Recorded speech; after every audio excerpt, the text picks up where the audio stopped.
Hello, hello. I'm here. I'm sorry. I'm live. And I'm atypical. I'm Dr. Asphyxia. This is Stray Signals here on Son of Village Gaming as part of Atypical Radio. Today I'm just going to be grinding away to hit infinite. I've been playing infrequently.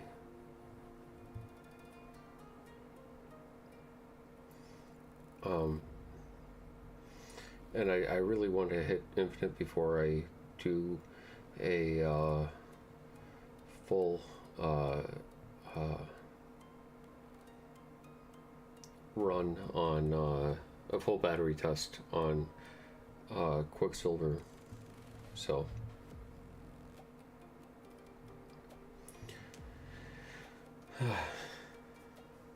I have been very, very tired lately. But I have a new track for everybody's listening pleasure.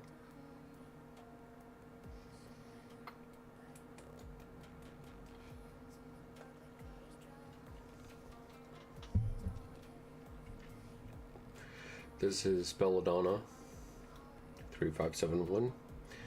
So if you're interested in seeing it later, let me know.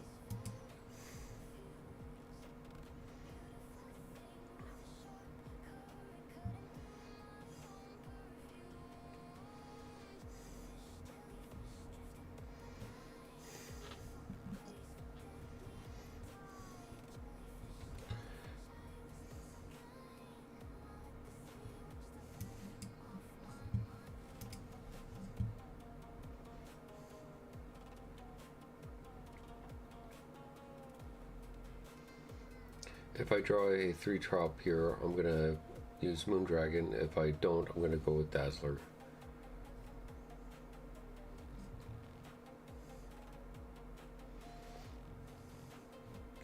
Drew a 3-drop, going with Moondragon.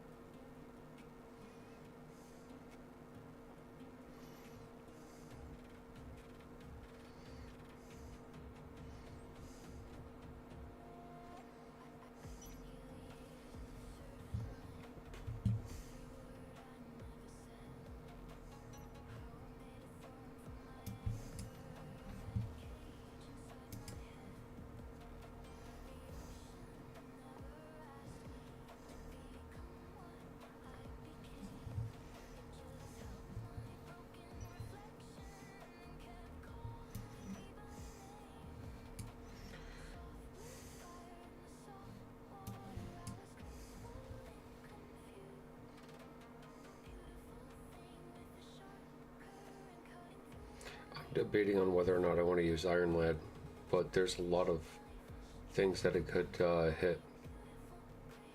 I think it's just the right call here. I do not want an Invisible Woman just yet. Now I do.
There's a very high likelihood that this is going to be Doctor Doom, which can win me the game.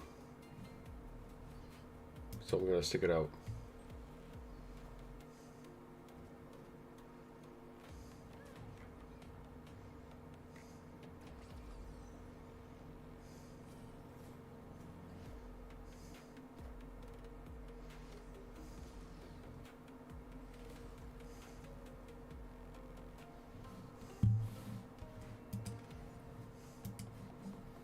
Not Doom.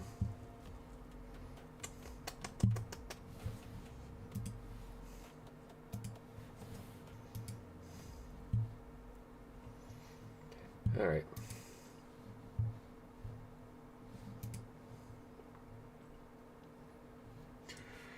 So the Quicksilver Paradox is composed of three basic pillars. The Chavez illusion, which is the phenomenon that hypergeometric math demonstrates the variance in the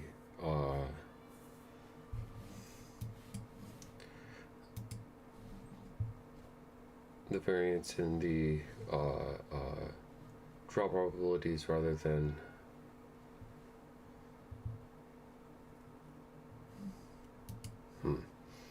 the variance in the draw probabilities rather than the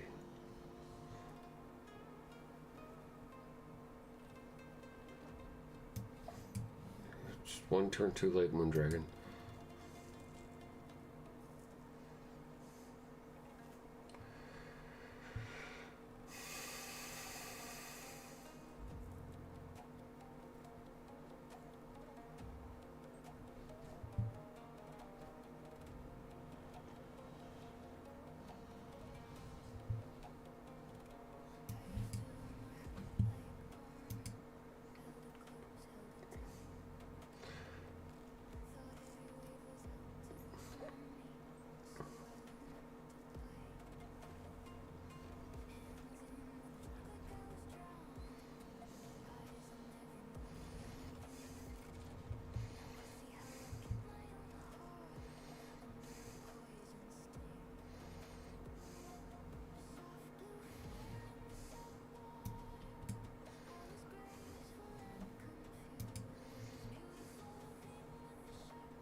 You're making people sad, Rickon.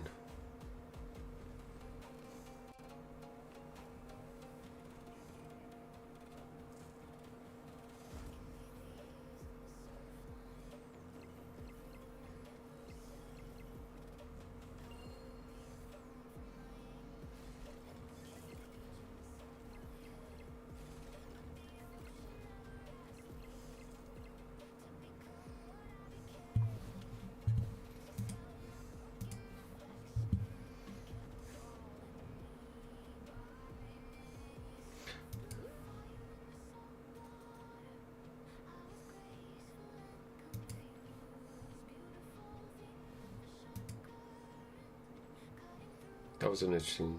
So the Chavez illusion is the phenomenon where, when you look at the hypergeometric math, you're observing the variance of draw probabilities, not the actual draw probability itself, right? When someone says, "Oh, the odds of drawing a card by this turn," they're equally likely to draw any given card in a given turn. So it only really matters when yeah, let's send them to Westview. So it only really matters in context of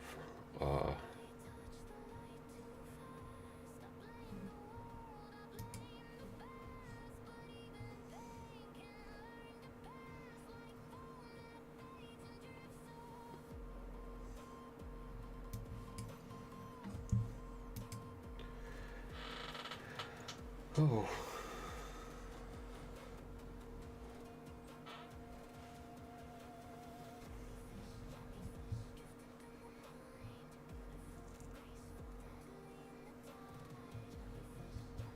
So it only really matters in the context of like conceptual draw probability. It doesn't matter in the larger scale.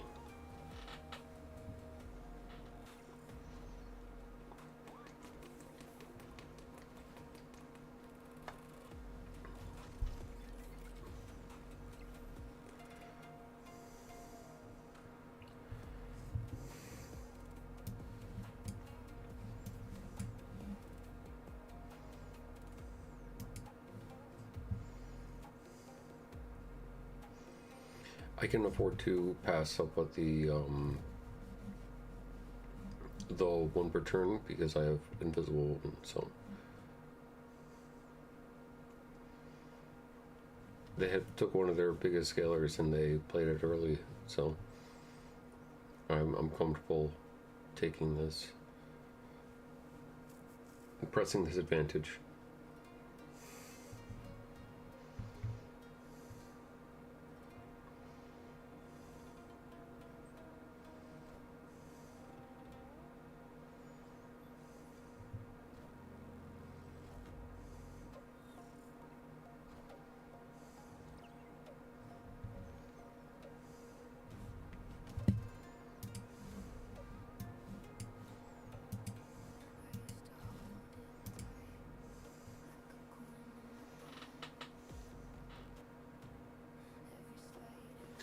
So, it's easy to say something along the lines of, huh? That is pretty scary.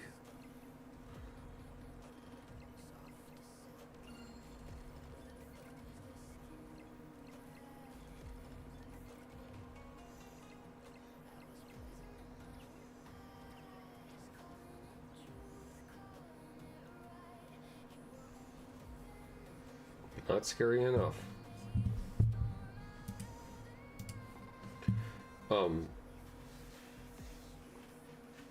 So the variance of card draw is a lot less significant when everything is equally likely to be drawn. It's more of a skill measure to recognize the probability of drawing specific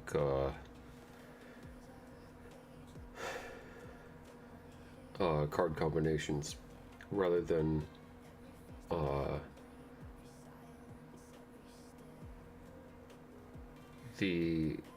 rather than a detriment, right? Like knowing what to do with the cards that you did draw is more important than knowing the probability of drawing a specific card on a specific turn.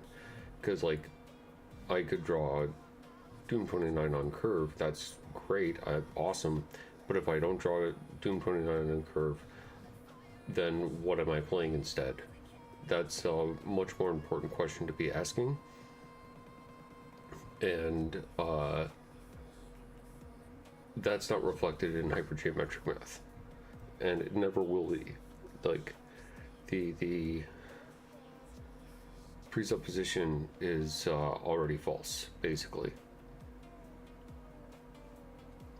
And so the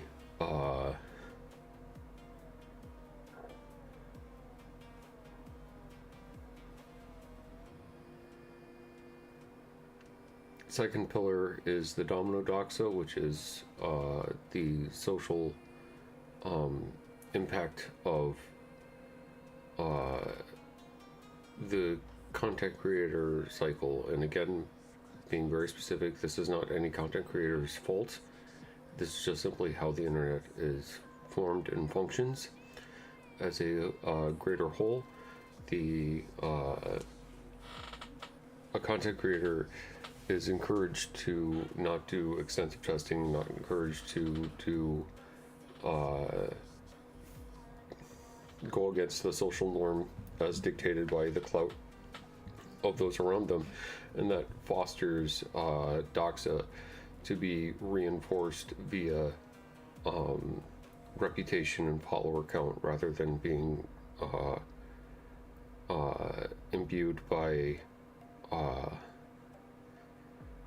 actual evidence and participation in testing and experimentation, right?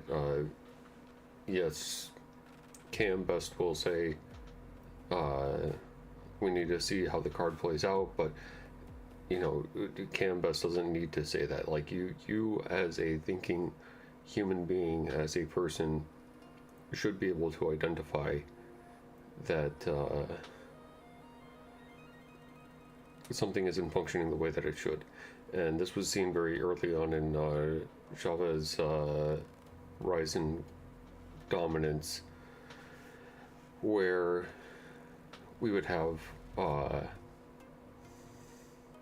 lower players who had just started playing Marvel Snap, say things like, I can never seem to draw Sierra up by turn 5. I'm running Chavez, what can I do? Right? Well, why am I not drawing Chavez? And then people would say that you're increasing your chances of drawing Chavez by running American Chavez, and that isn't true.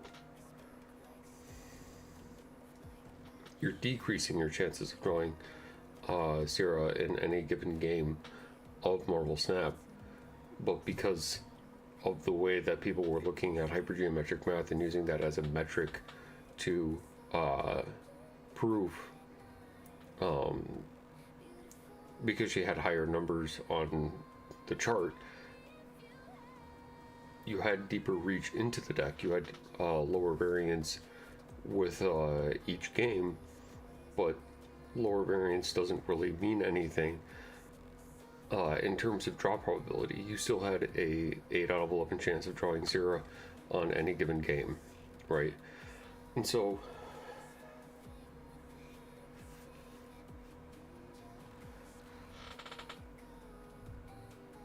when it comes to content creators of high clout, if someone said that you had the same chance of drawing Sierra on any given turn with American Chavez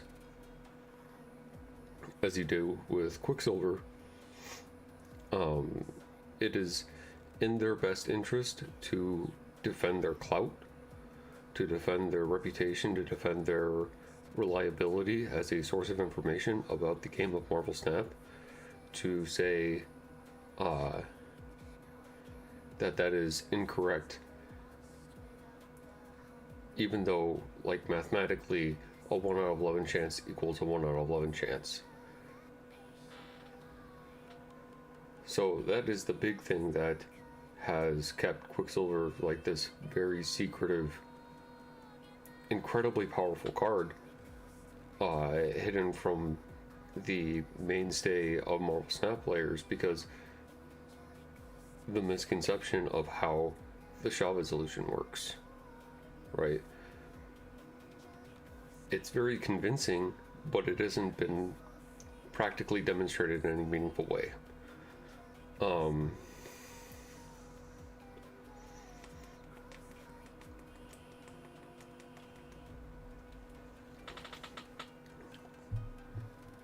And then finally, the next pillar,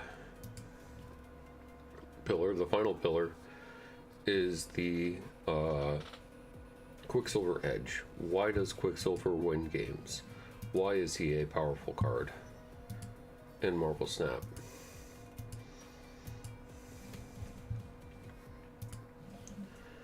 And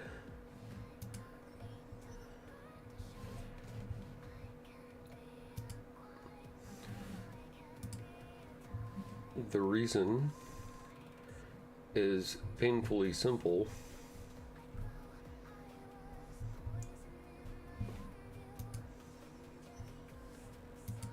Quicksilver wins games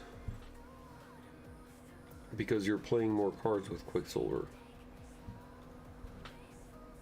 So, in game theory, actual game theory, not map hack bullshit. In game theory, one of the oldest recognized advantages in all of gaming is white advantage. And this is named from chess, but it's older than chess. In chess, traditionally, the white pieces move first, and therefore the white player has more moves and more influence over the board state than a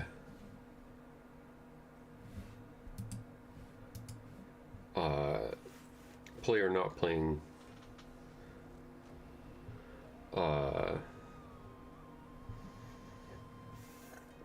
what's it called?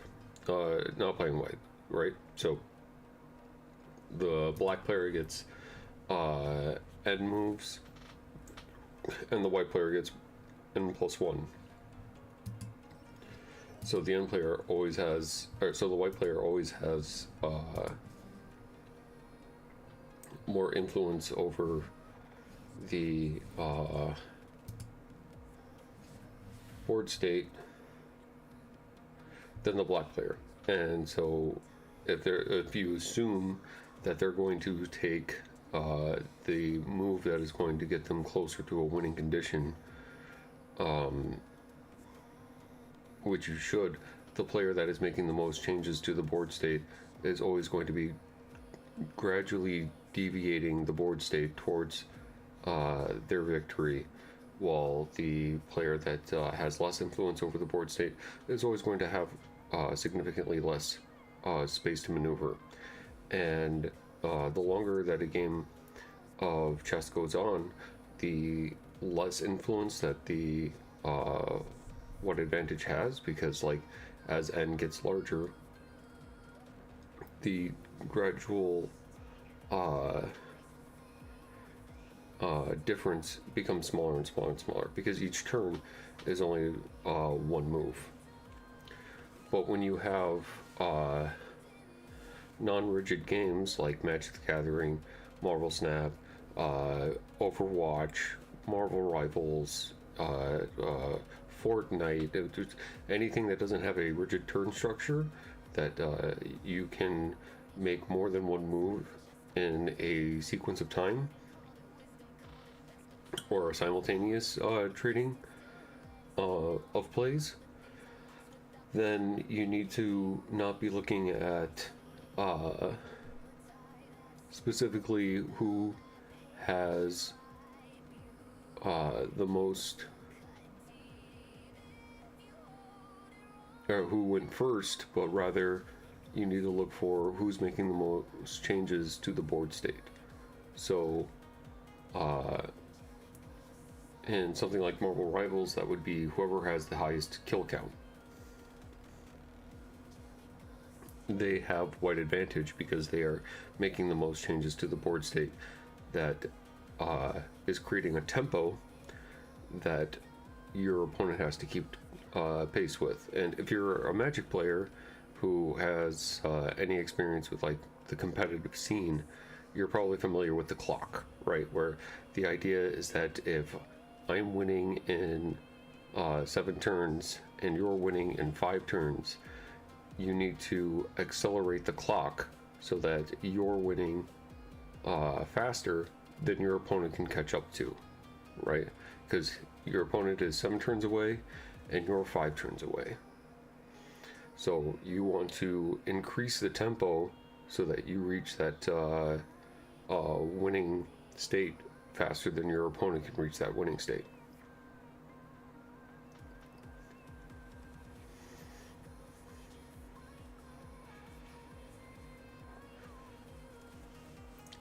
And that's just a metaphor for recognizing the board state as a whole. Now, Marvel Snap is significantly different, as that it does have a rigid turn structure, but it doesn't have a set number of plays per turn. And it does have a set number of turns that can be varied through Magic limbo or TBA, but for the most part, it has a set rigid number of turns.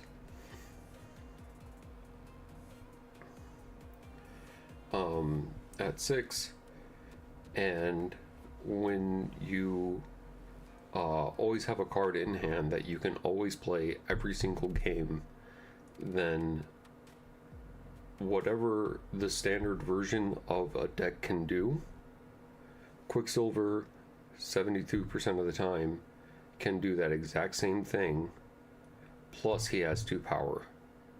And he raises the floor just a little bit. And that puts your opponent into a position where if they make mistakes, they are losing the game because they couldn't account for the 2 power. And like, I think that it's beyond a meme at this point that, you know, the speed at which Marvel Snap is played, most people don't bother to do math to figure out the end states of board game, or the end state of board states.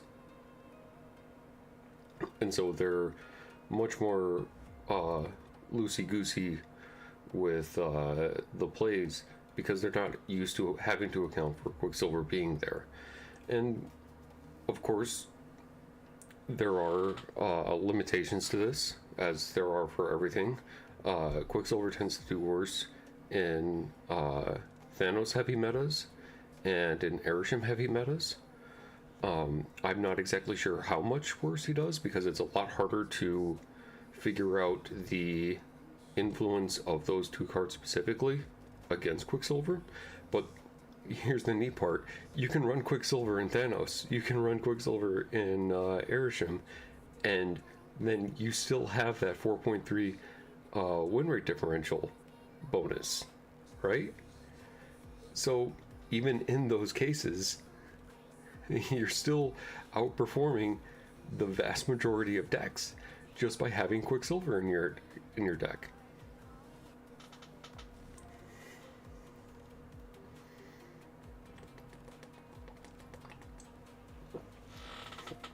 And he's a little vulnerable to mill too, but that's not really a meaningful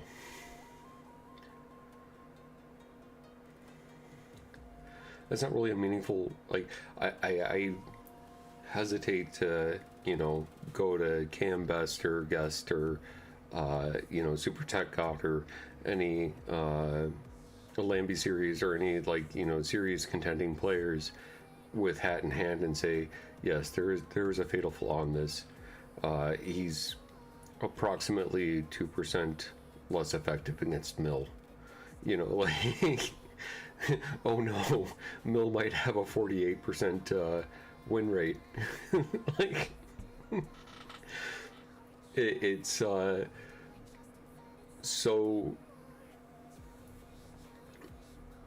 hard for Mill to get a good solid standing because it creates such a toxic gaming experience. But more importantly than that, the strategy that is being implemented isn't particularly useful. Like, it's a lot of work to maybe lock out an opponent, and very rarely is that the case. I think that you really need to focus in on things like Black Bolt and all the lowest cost card effects. I can't think of any others outside of Black Bolt and Yondu, but you really need to, like, hone in hard on those early in the game so that you can create enough tension where you can pull yourself forward, where you're spending more energy per game than your opponent is spending per game. And that's the other part of the Shava solution, is that, like, you look at things like the probability of drawing a specific 4 cost on 4, and you're not accounting for, like, what about the 3 cost and a 2 drop, or 3 cost and a 1 drop, sorry, or 2 2 drops. the other ways that you can play.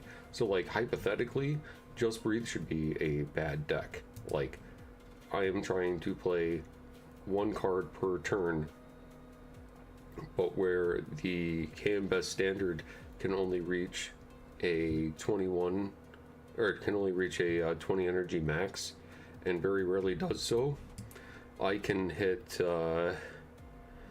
21 fairly regularly.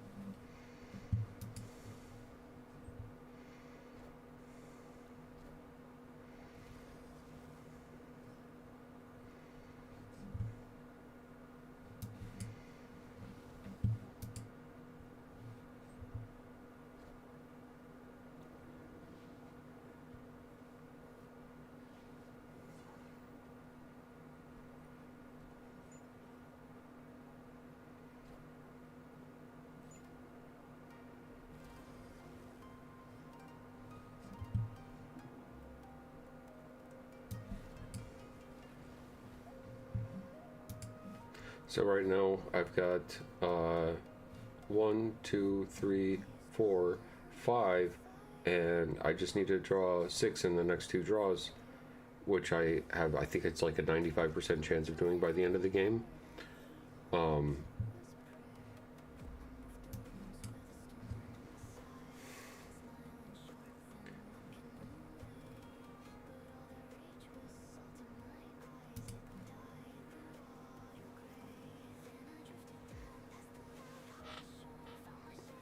I think it's 94.5 actually, if I want to be specific.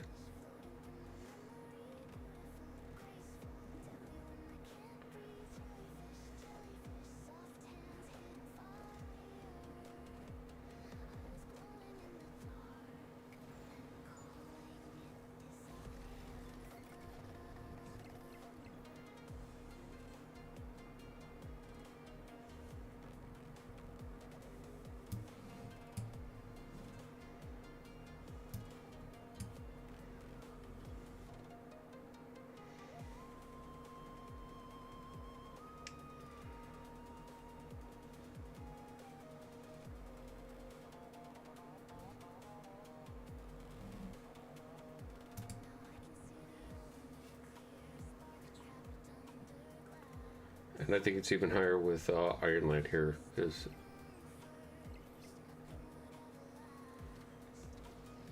yeah.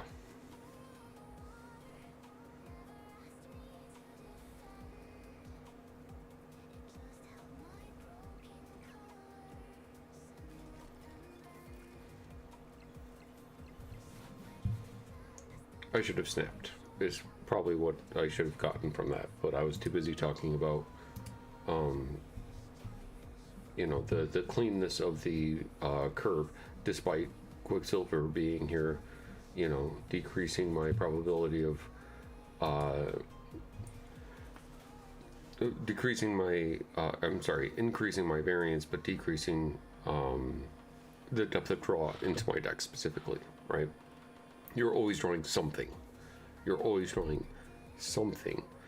In Magic, it's a lot more of a concern when your variance is too high, because you could be drawing too many lands. You can be drawing too many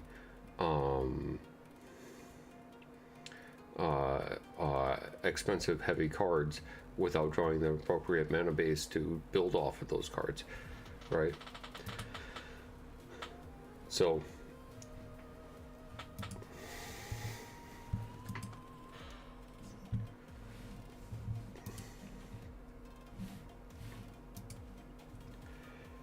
yeah, so that's what I'm getting at.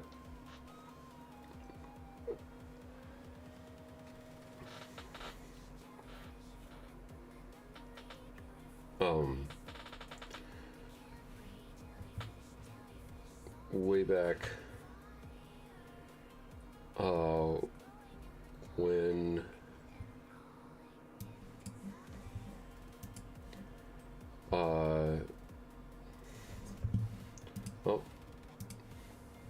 gotta show love to the Quicksilver players. way back when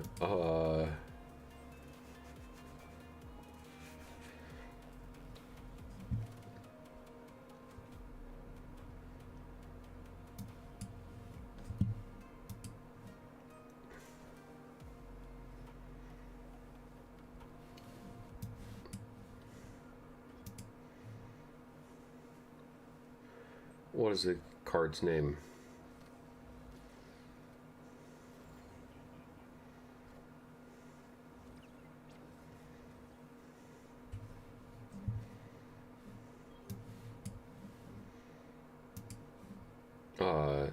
When Kitty Pryde was released.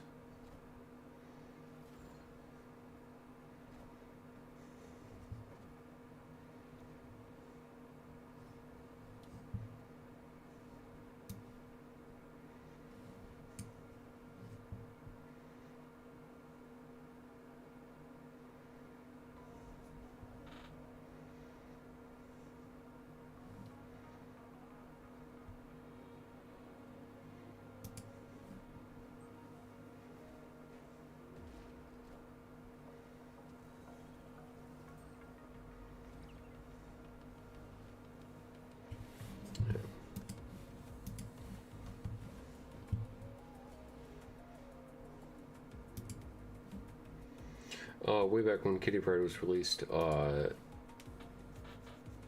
was playing a Sentry that entire season.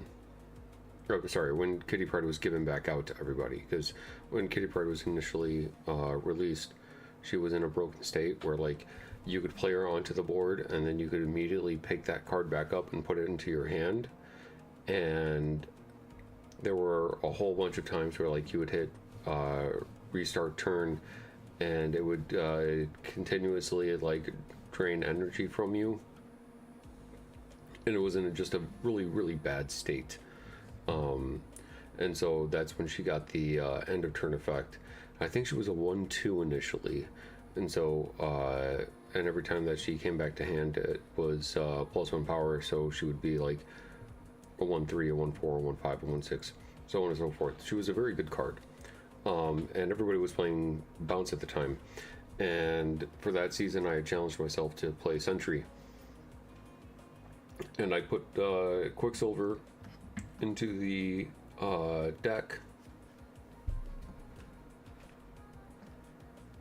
into a Sentry Bounce deck to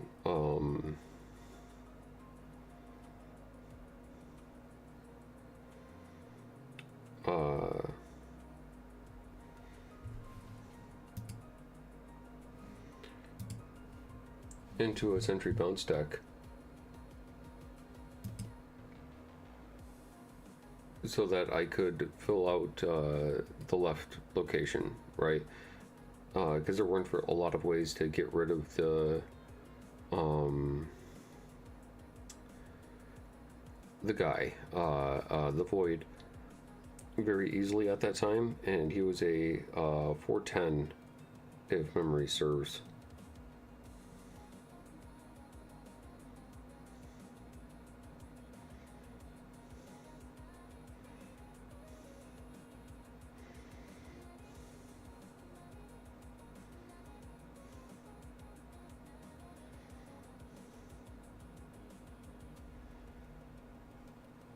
I just realized that I've been streaming for almost an hour now, and I haven't posted a link, so nobody can follow this.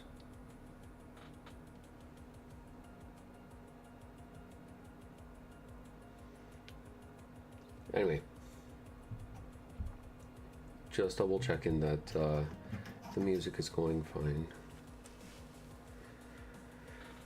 Okay, so yeah, I put him in the bounce list, and I was concerned that he was going to be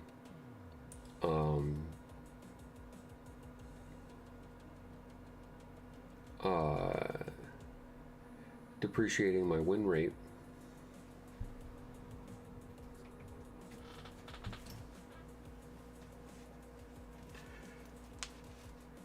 Because, you know, I was part of the problem. I was a MTG player who understood the importance of mapping out the hypergeometric math.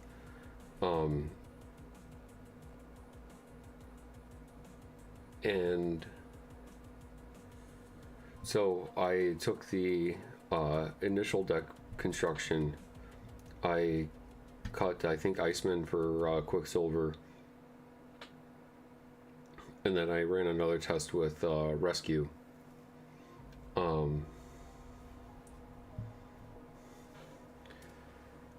And I ran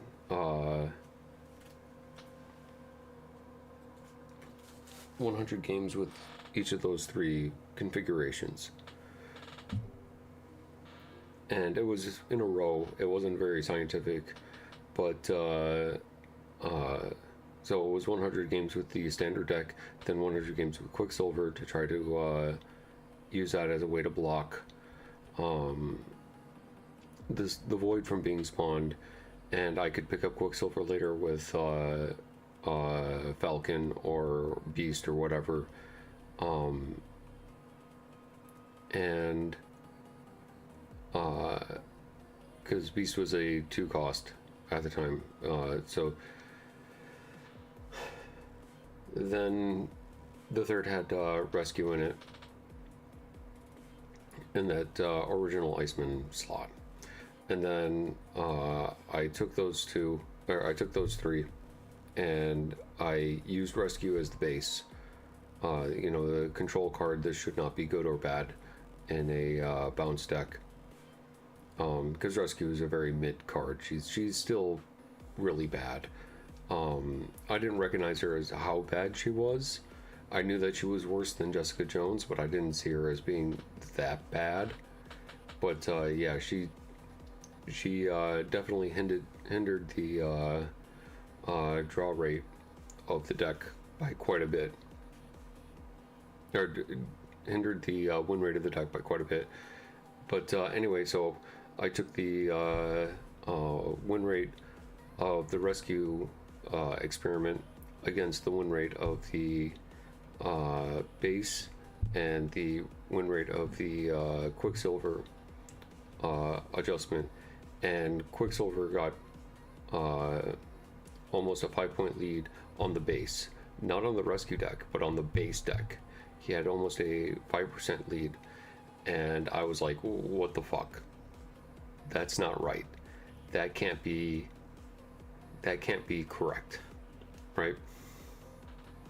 It should be impossible for Quicksilver to make that big of adjustment, because like Shang-Chi comparatively has about a 2% win rate differential in a meta that's good for him, right? Like that is kind of like the idea of like when you're measuring a win rate differential, you have the like a 1% lead is a good card. Like that means that when you put that card into your deck, you're increasing your win chances by 1% of whatever the base is, plus like any synergies or edge cases, stuff like that. And when it gets to like 2%, 2.3%, 2.5%, maybe hitting 3%, this is when you're starting to get like those Xiao Lao levels, the where it's just like putting it into your deck, it just becomes this like gravity sink where everything becomes about that card, right? Juggernaut was probably at that level a couple seasons ago, where like he had like a solid 3% lead on decks. So seeing Quicksilver get like a 5% lead on the baseline, not even the Rescue deck, but the baseline, was just absolutely insane. It had to be a fluke, it had to be a flaw. So then I repeated that experiment with Discard and with Destroy, because neither of these decks should have any influence with Quicksilver, and they shouldn't have any influence with Rescue. right? And I don't remember what I cut for the discard deck, but I remember for the destroy deck I cut Deathlock. And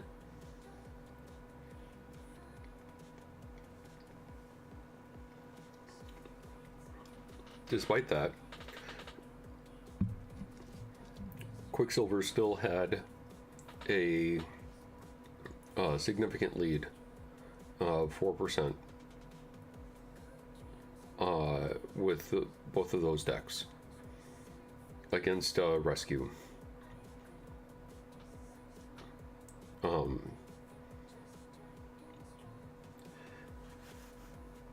And so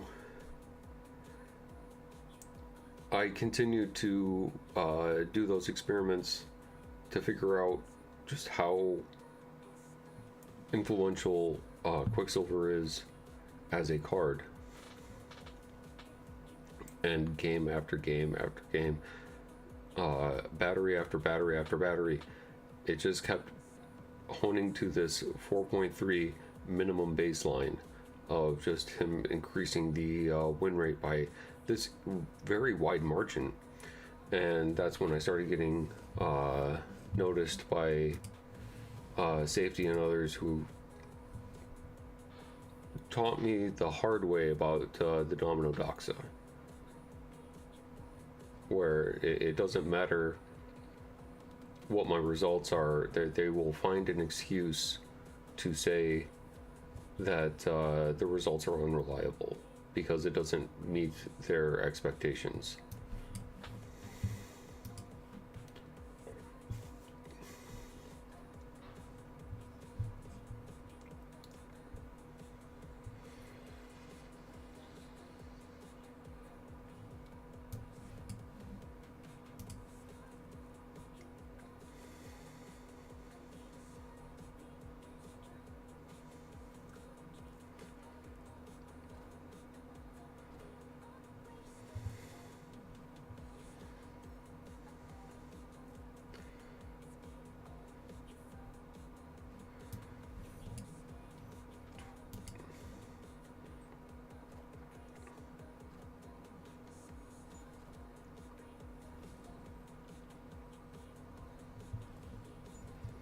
Uh-huh.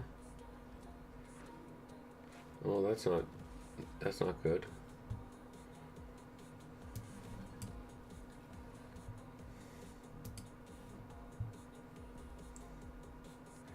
Yeah, you probably should snap that. I'm in it. Let's see. Yeah.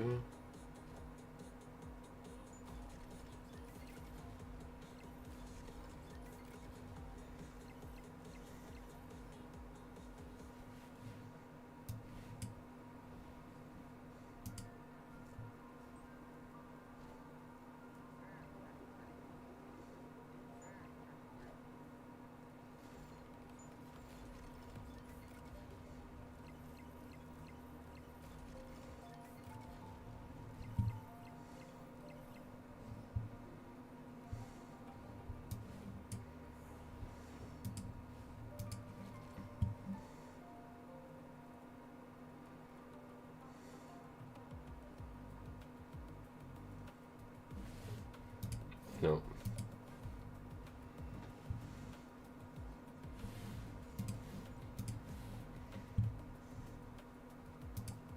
That was a really good snap on their part. The I should have seen the Akamoto coming, but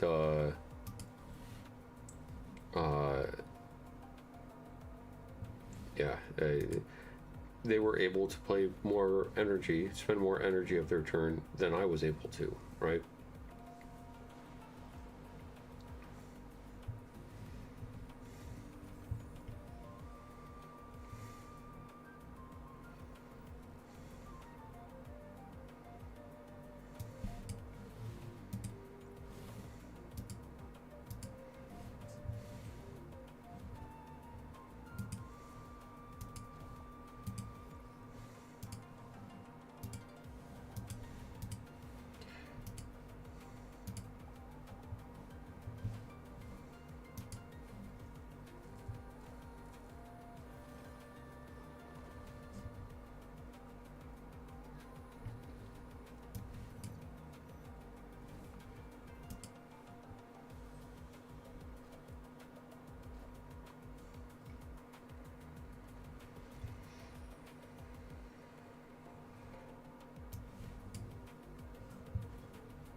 We're gonna do something sneaky here.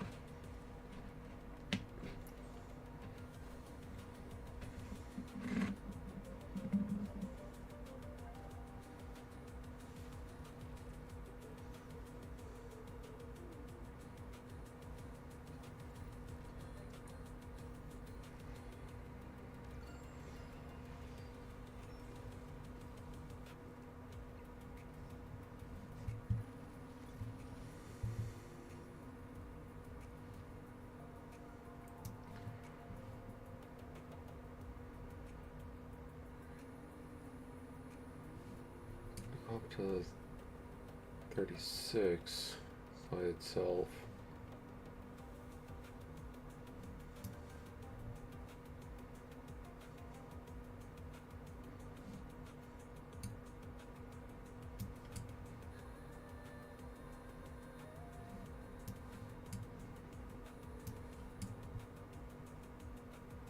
No, that is not correct.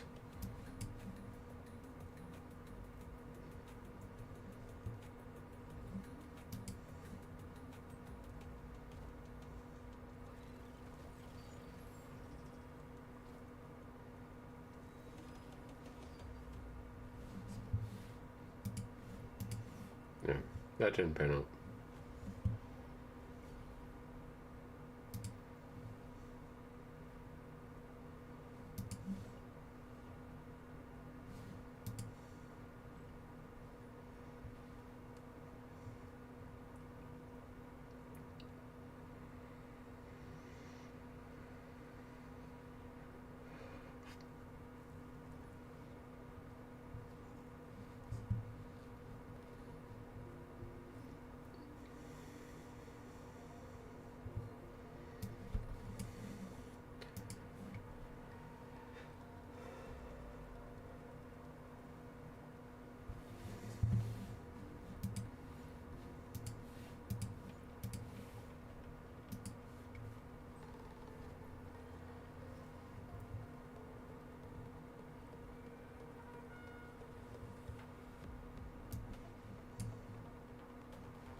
Ooh, we got an Agatha gamer.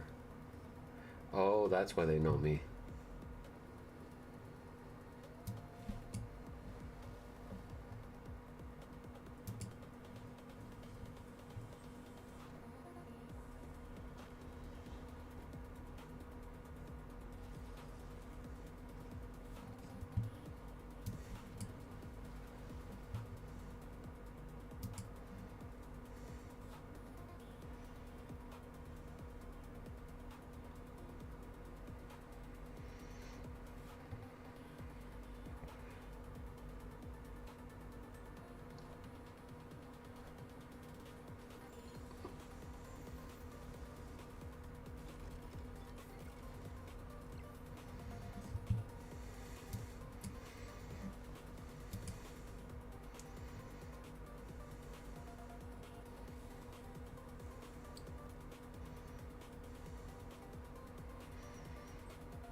Huh, joke's on you, I was gonna play it anyway.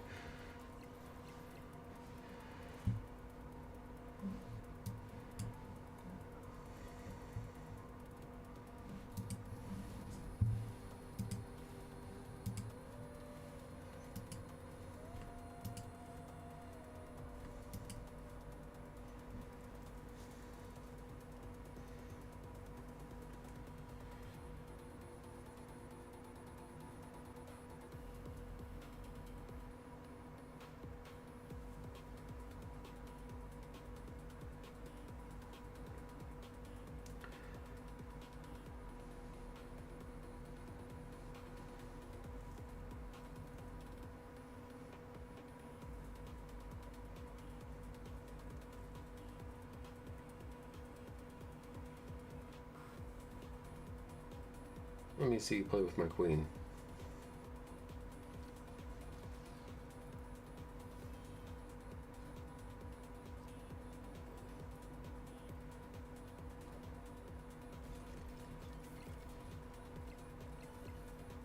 Ah.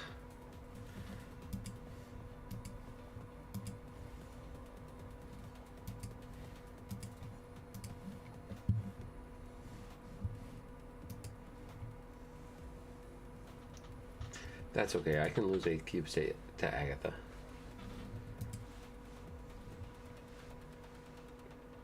I love Agatha. She's one of my favorite cards in Marvel. She is my favorite card in Marvel Snap.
Then my question is, are they playing C2? Well, Stilgard's kind of weird for C2, but... And so was Merlin, now that I think about it.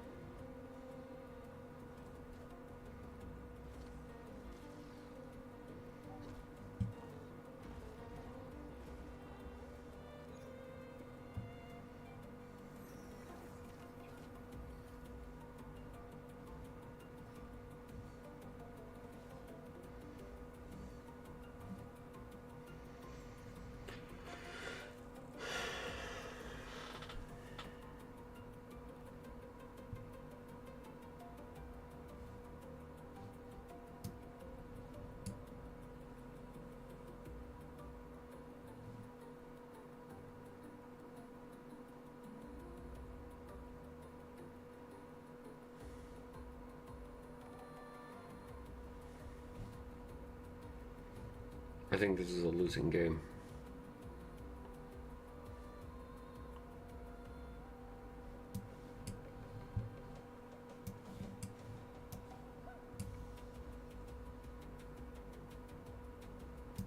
Yeah, I think this is a losing game.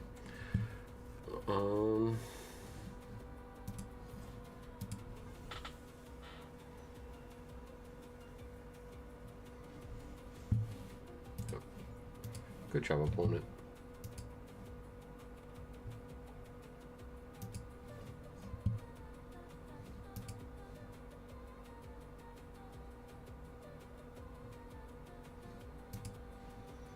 I'd like to say that it's hard to game while streaming, but, you know, I've been losing ranks while off camera too, so I can't really blame that.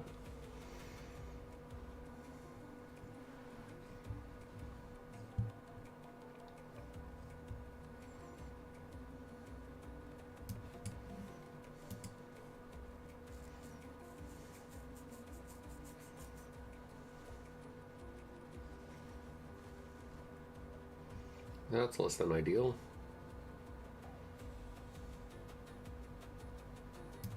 That's more than ideal.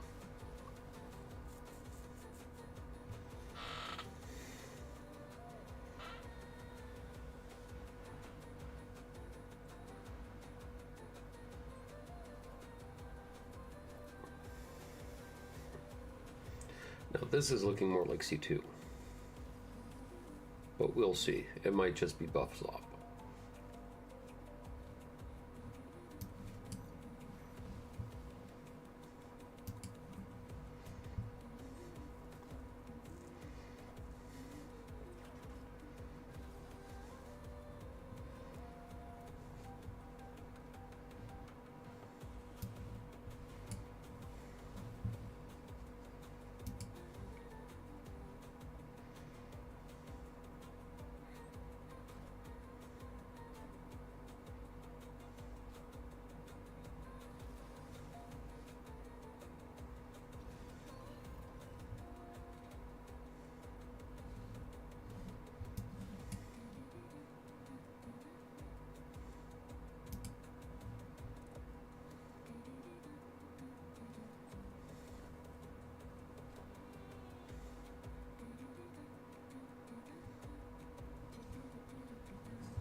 Perfect.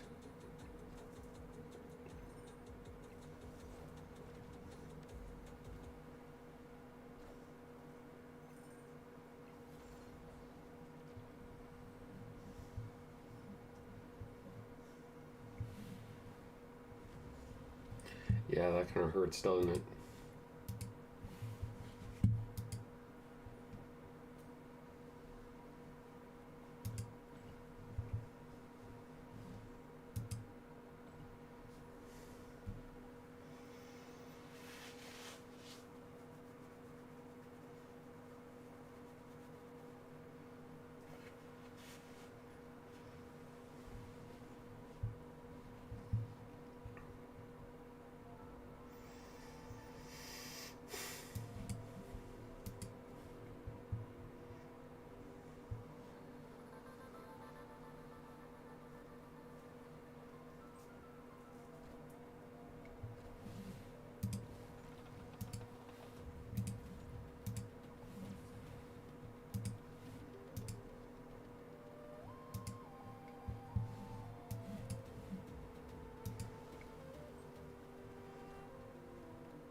Fun fact, I'm the only person to my knowledge with a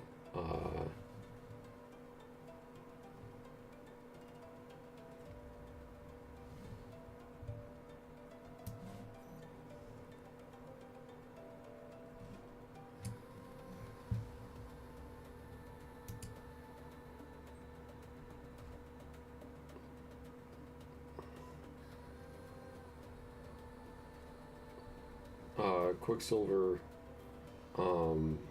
mastery.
Are you going to stay in for 4?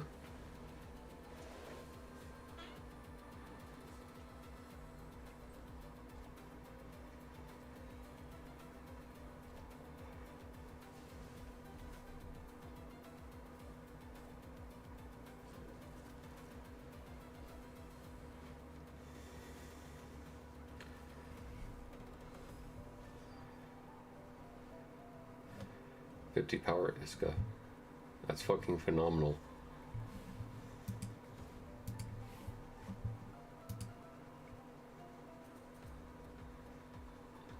Back up to 90.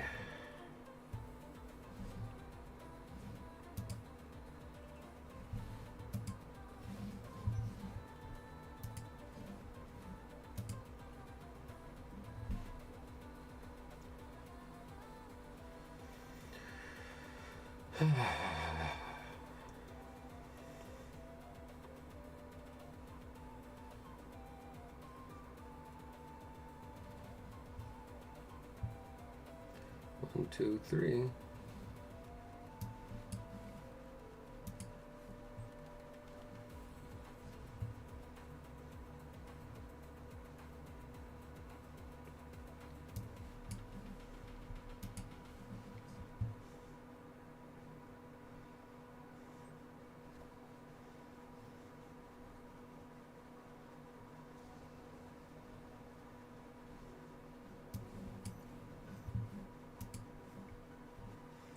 I have to be careful here because Ghost Rider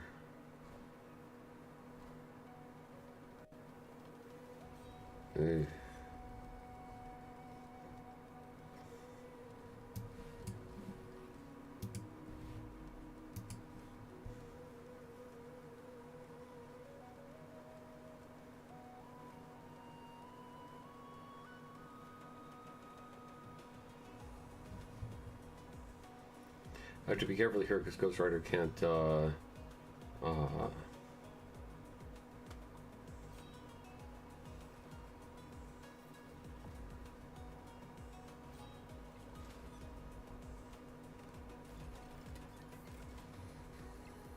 hit.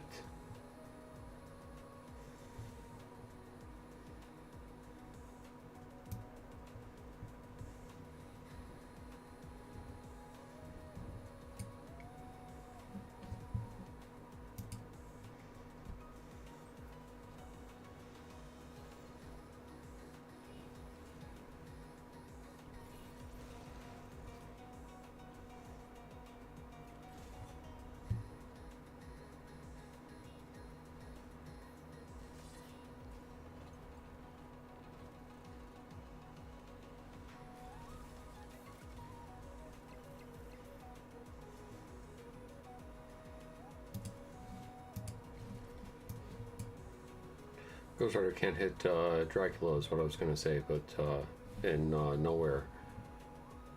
But I think we're okay.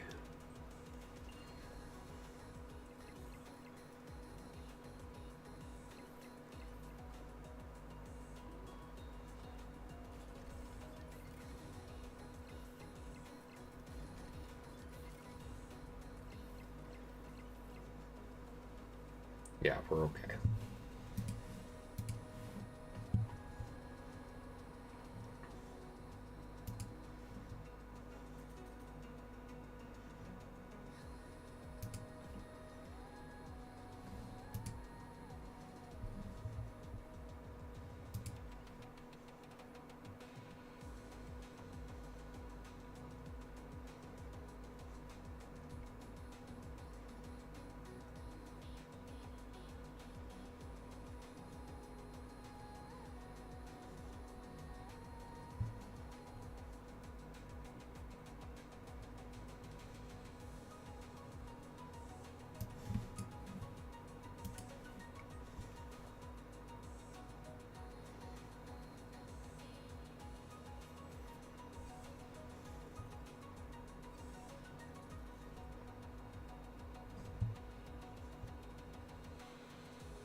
Now they are aware that I have Doctor Doom.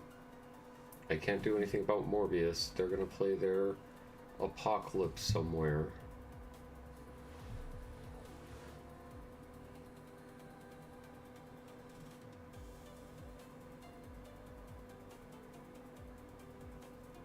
But if they're not discarding anything, then Doom is adding 7 power, 9 power. Yeah, I think I'm doing okay. Probably should snap.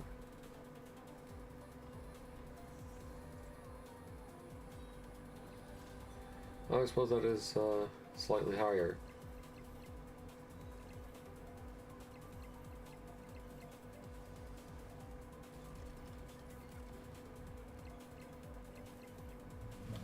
Yeah, we're okay.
God damn, Aurora is such a good card.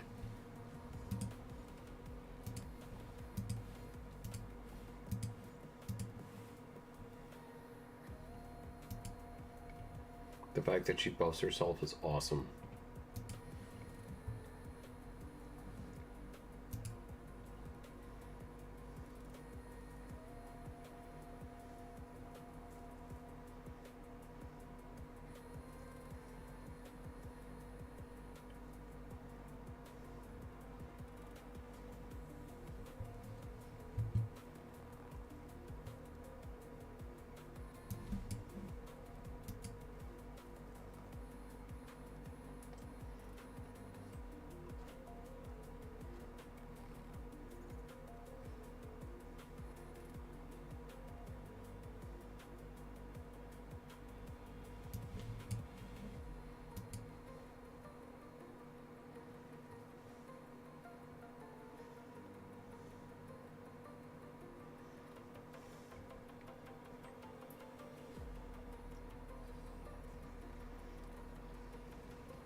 It's not looking good for Glenn.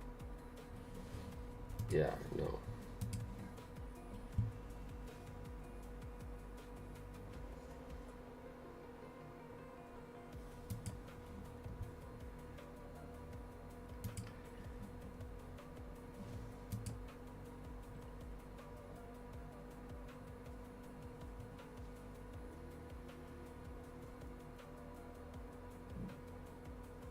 That game I would have legioned the Frost Jotunheim, but Wormy is Panda. Ew. Should get your worms checked, man. Always gotta show love to the Quicksilver players.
Ooh.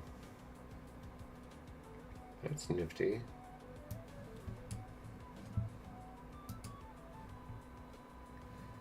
One, two, two, three. Don't have a 4, 5, and 6, maybe?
Yep, I'll trade Quicksilver for that.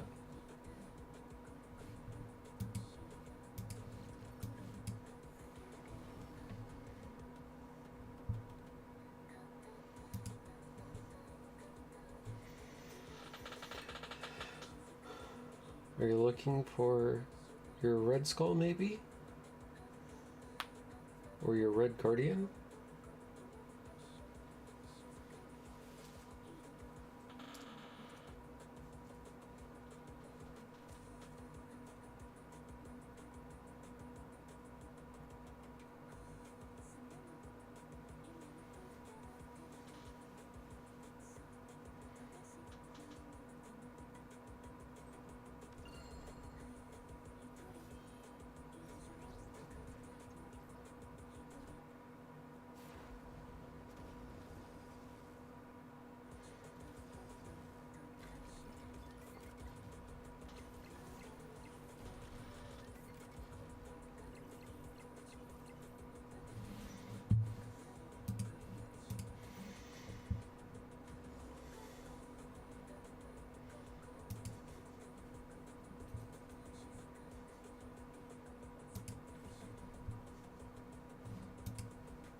I do like this curve.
I think I might be able to get a Lucky Legion on Nidavellir and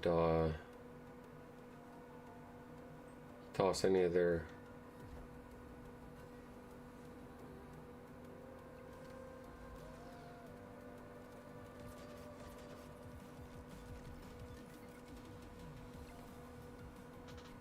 plans out the window.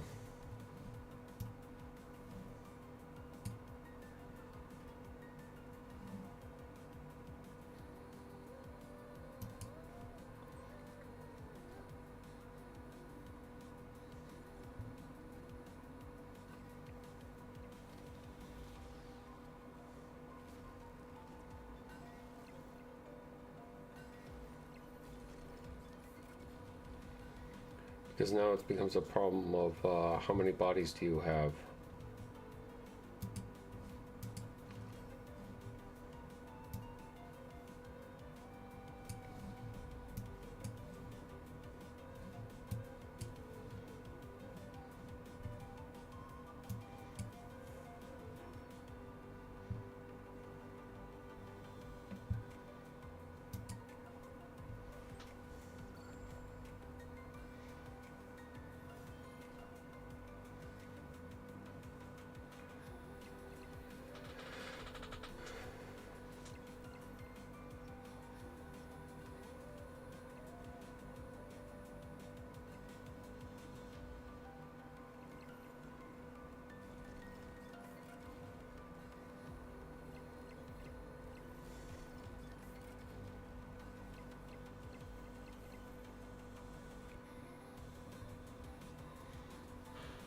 I should have played Aurora over here.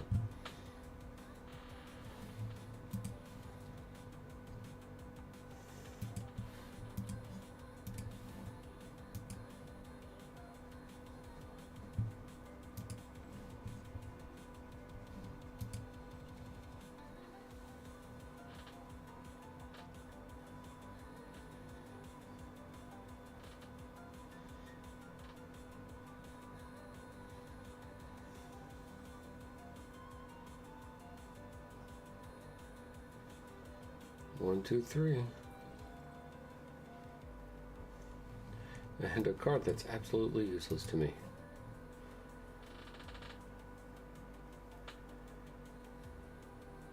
Maybe.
I shouldn't have stayed in that game. Maybe.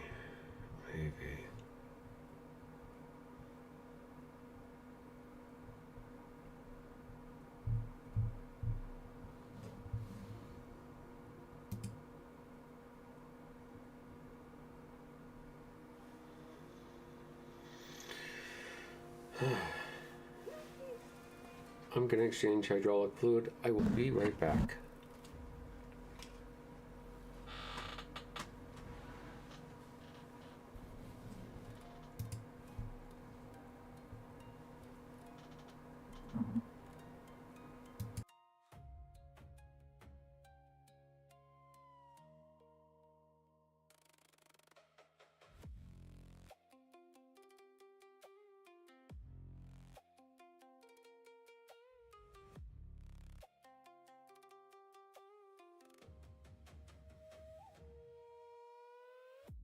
To wear my hurt like armor, held it close, held it tight. Thought every wave was out to harm me, so I learned to bite. Hands in the dark like I was drowning, eyes on every moving thing. Now I see how I kept my own heart under a poison sting. Soft blue fire in the salt water, I was graceful and confused. Beautiful thing with a sharp current cutting through my own perfume. Jellyfish, jellyfish drifting through my mind. Beautiful, graceful, deadly in the tide. Jellyfish, jellyfish, I was not so kind. Now I let the sea wash the venom off my mind.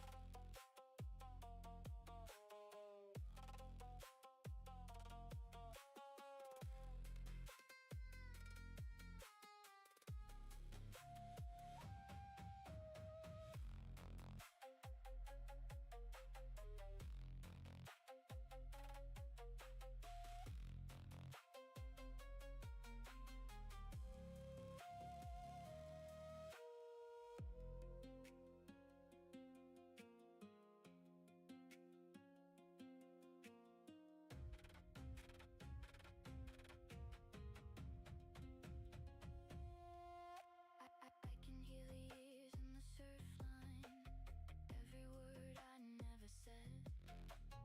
How I made a throne from my anger and a cage inside my head. But the ocean never asked me to become what I became. It just held my broken reflection and kept calling me by name. Soft blue fire in the salt water, I was graceful and confused. Beautiful thing with a sharp current cutting through my own perfume. Jellyfish, jellyfish drifting through my mind. Beautiful, graceful, deadly in the tide. Jellyfish, jellyfish, I was not so kind. Now I let the sea wash the venom off my mind. Alright, I'm back. I hope you guys are enjoying the music. Oh. I have just been yo-yoing back and forth ever since KM Best did a video on the Doom 29 deck. It's just been much more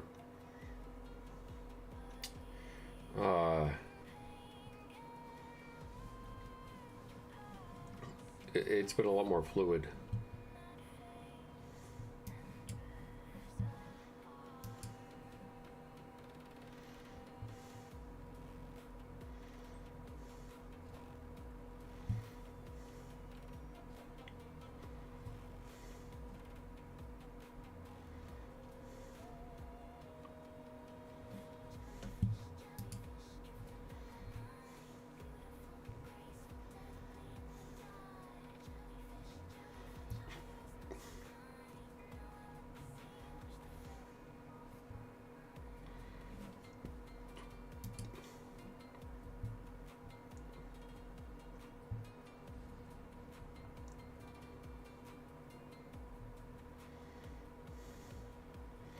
This is a bad game for me.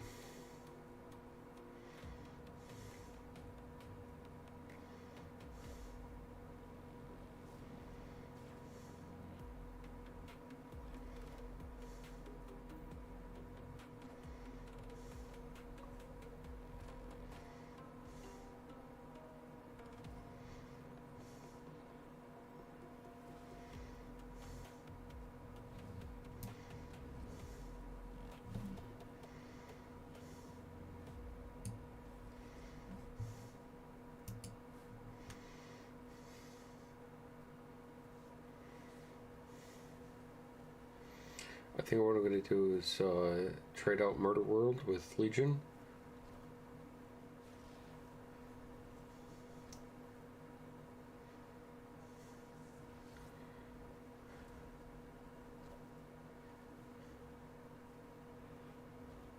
I might not have to.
I didn't think they were going to see the card coming.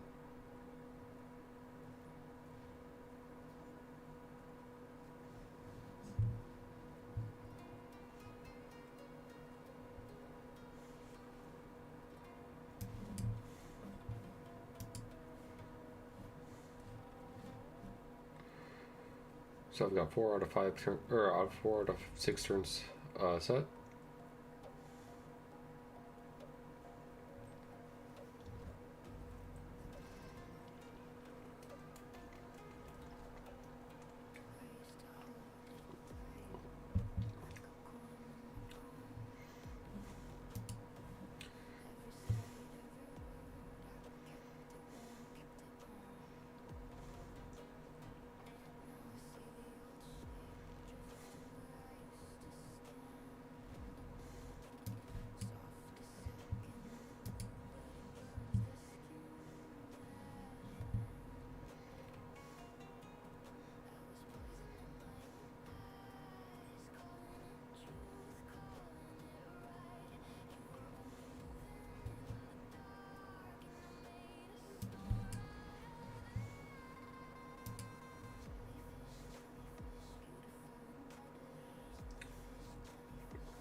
Dazzler? No Dazzler.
I'll take a free Hulk.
Contact reader tip, just pretend you did the math.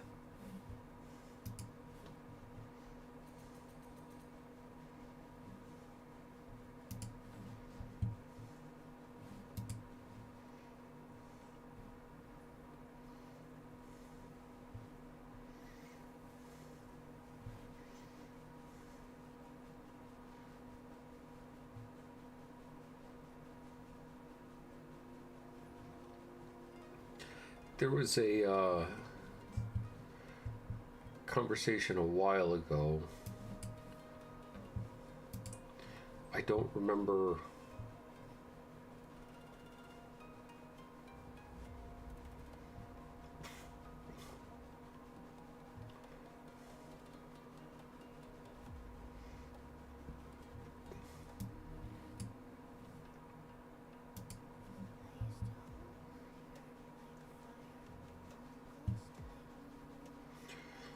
There was a thing.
We pause, we wait a little bit. Yeah, this is gonna work.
I think this might be a mirror match.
Oh,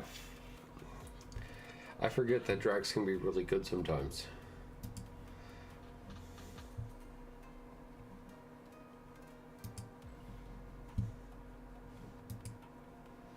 I apologize for talking. I didn't think about it being recorded. I just got very excited.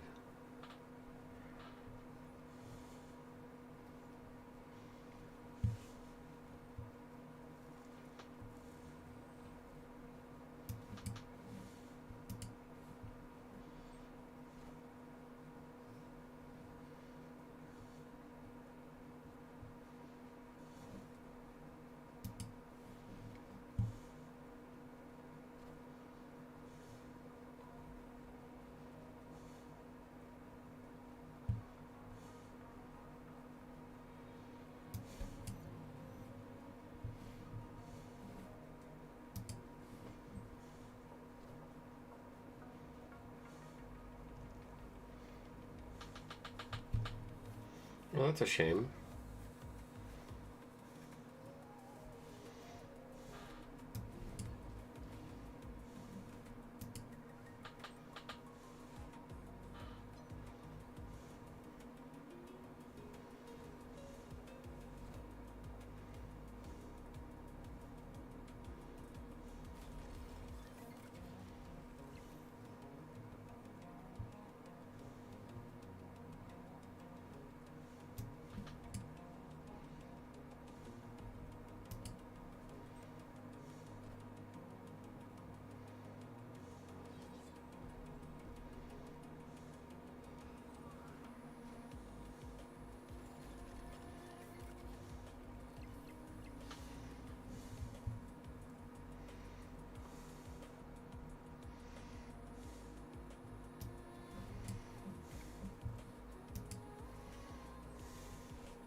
Legion's such a good card. Daddy Trump.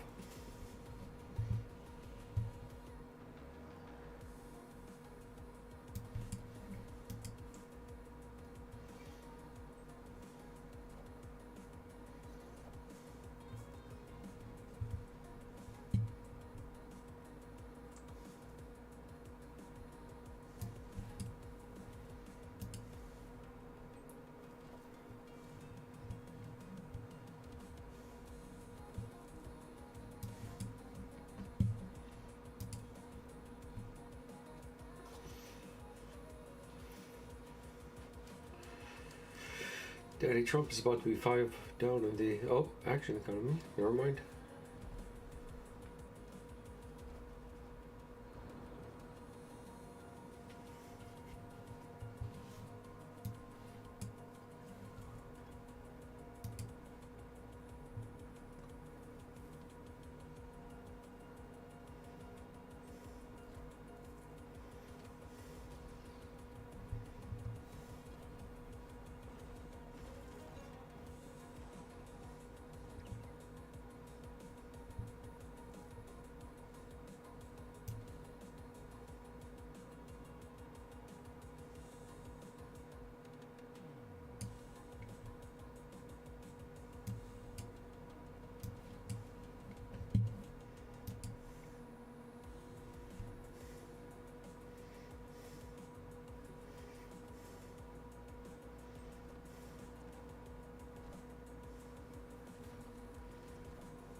Drax, you're such a silly goose.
I like it.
I'll probably be playing till 1 o'clock and then I'm gonna call it a night.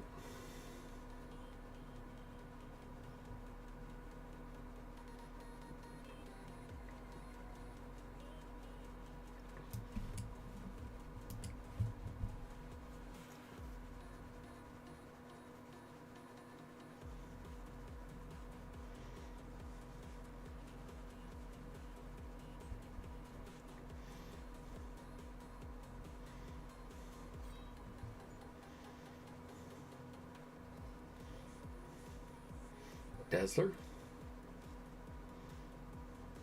Dazzler. No. No Dazzler.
Thor.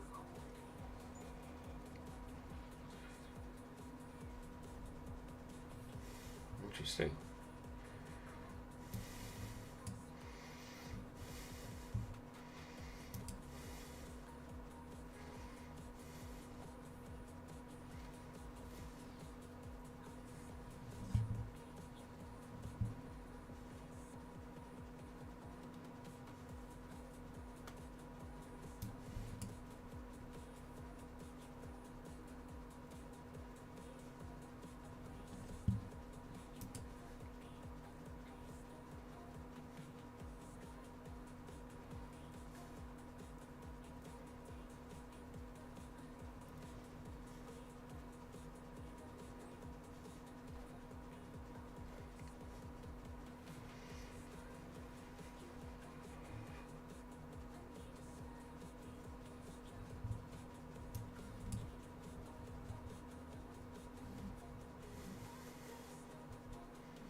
Yeah.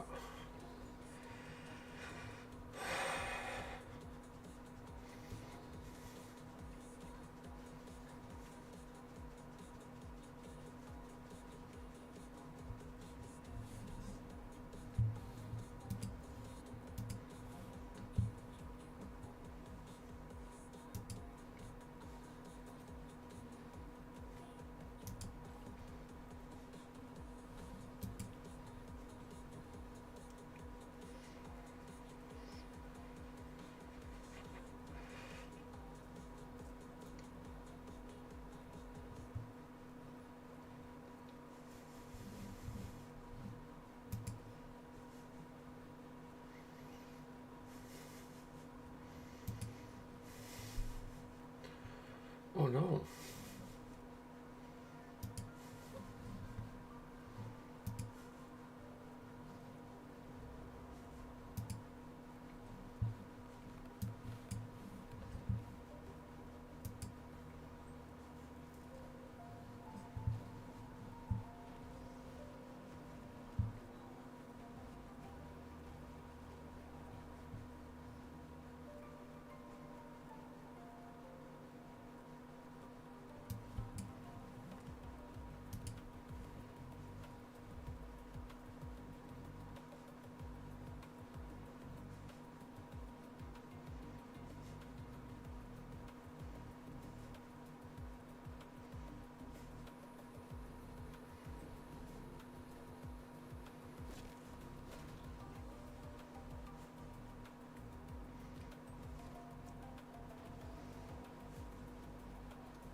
you gonna greet it?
Yeah, I recognize them.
I think we can get up to at least 93.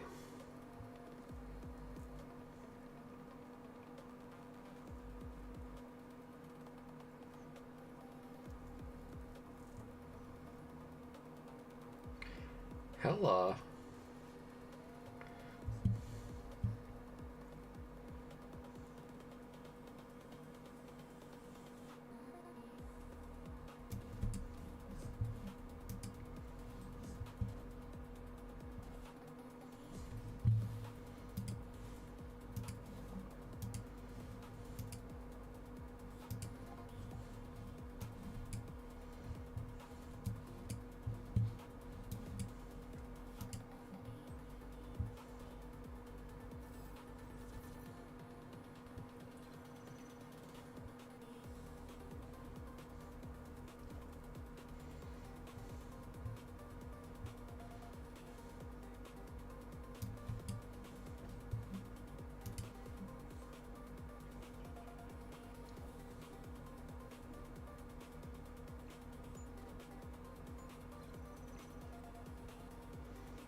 We're just 1 8-cuber away from a hitting 94, which would be nice.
Well done, well done.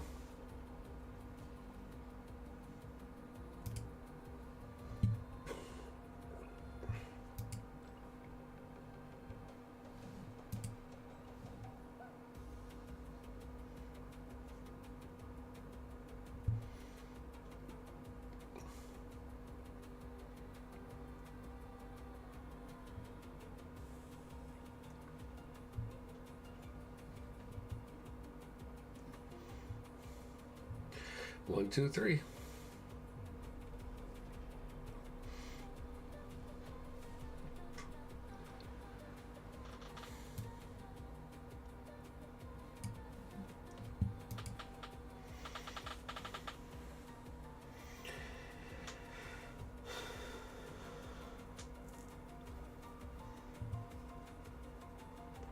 Echo.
Alright, it's about 1 o'clock. I'm ready to call it a night. Thank you so very much for watching and hearing me ramble about card mechanics and stuff like that. It really means a lot to me. Thank you all so very, very much for watching. Have a good night. And as always, somebody loves you. I'm sure of it. Kisses, liches.